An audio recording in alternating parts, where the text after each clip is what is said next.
ಯಾಕಂದ್ರೆ ಸತ್ತಾಗ ಎಷ್ಟು ಜನ ಬರ್ತಾರೆ ಅಷ್ಟು ಜನಗಳನ್ನ ಗಳಿಸಿದ್ದಾರೆ. ಸತ್ತಾಗ ಕೆಲವ್ರ ಮನೆ ನೋಡ್ತೀವಿ ನಾವು, 100 ಜನನೂ ಇರಲ್ಲ, 50 ಜನನೂ ಇರಲ್ಲ. ಆದ್ರೆ ಚೆನ್ನಮ್ಮನವ್ರು ಸತ್ತಾಗ ಲಕ್ಷಾಂತರ ಜನ ಅಲ್ಲಿ ಭಾಗವಹಿಸಿದ್ರು. ಅದಕ್ಕೆ ಕಾರಣ ಏನಪ್ಪಾ ಅಂದ್ರೆ ಚೆನ್ನಮ್ಮ ಯಾವತ್ತೂ ರಾಜಕಾರಣವನ್ನ ಮಾಡಲಿಲ್ಲ.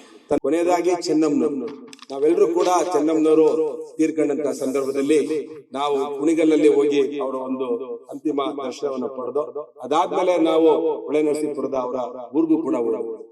ಹೇಗಿತ್ತಪ್ಪ ಅಂತ ಹೇಳಿದ್ರೆ ಸಾಗರದ ರೂಪದಲ್ಲಿ ಜನ ಕೂಡ ಬಂದ್ರು.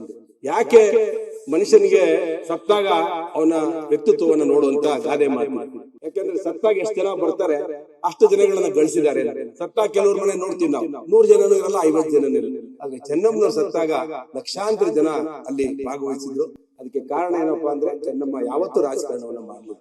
ತನ್ನ ಮನೆಗೆ ಯಾರೇ ಬಂದ್ರು ಅತಿಥಿಗಳನ್ನ ದೇವರ ಸಮಾನ ನೋಡಿ ಸಂಸ್ಕಾರ ಇಟ್ಕೊಂಡು ಅವರ ಸೇವೆ ಮಾಡಿದಕ್ಕೆ ಚೆನ್ನಮ್ಮನ ಹಿಂದೆ ಪಕ್ಷಾತೀತವಾಗಿ ಎಲ್ಲಾ ಶಾಸಕರು ಅಲ್ಲಿ ನಾವು ಅವರ ಅಂತಿಮ ಸಂಸ್ಕಾರದಲ್ಲಿ ಭಾಗವಹಿಸಿದ್ವಿ.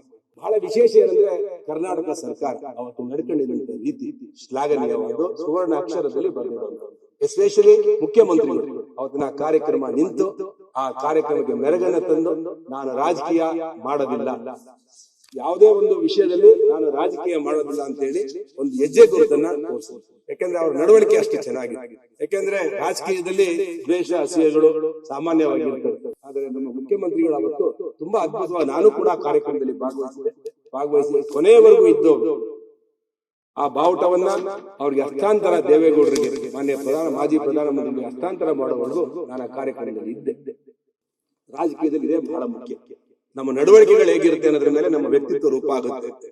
ಅದರಿಂದ ನಾನು ಈ ಸಂದರ್ಭದಲ್ಲಿ ಮುಖ್ಯಮಂತ್ರಿಗಳು ಅವತ್ತಿನ ಕಾರ್ಯಕ್ರಮದಲ್ಲಿ ಭಾಗವಹಿಸಿ ಆ ಚೆನ್ನಮ್ಮನ ಆತ್ಮಕ್ಕೆ ಶಾಂತಿ ಕೋರಿ ಅವರಿಗೆ ಗೌರವವನ್ನು ಸಲ್ಲಿಸಿ ನಾಡಿನ 7 ಕೋಟಿ ಜನಗಳ ಪರವಾಗಿ ಗೌರವವನ್ನು ಸಲ್ಲಿಸಿ ಅವರ ಒಂದು ಅಂತ್ಯಕ್ರಿಯೆಯಲ್ಲಿ ಭಾಗವಹಿಸುವಂತ ಸಂದರ್ಭದಲ್ಲಿ ನಾನು ಅವರಿಗೆ ಅಭಿನಂದನೆಗಳನ್ನು ಸಲ್ಲಿಸ್ತೇನೆ, ಕರ್ನಾಟಕ ಸರ್ಕಾರಕ್ಕೆ ಮತ್ತೆ ಮುಖ್ಯಮಂತ್ರಿಗಳಿಗೆ. ಅದರಿಂದ ಮುಂದೆ ರಾಜಕೀಯದಲ್ಲಿ ಯಾರೋ ಶಾಶ್ವತ, ಅಧಿಕಾರ ಶಾಶ್ವತ.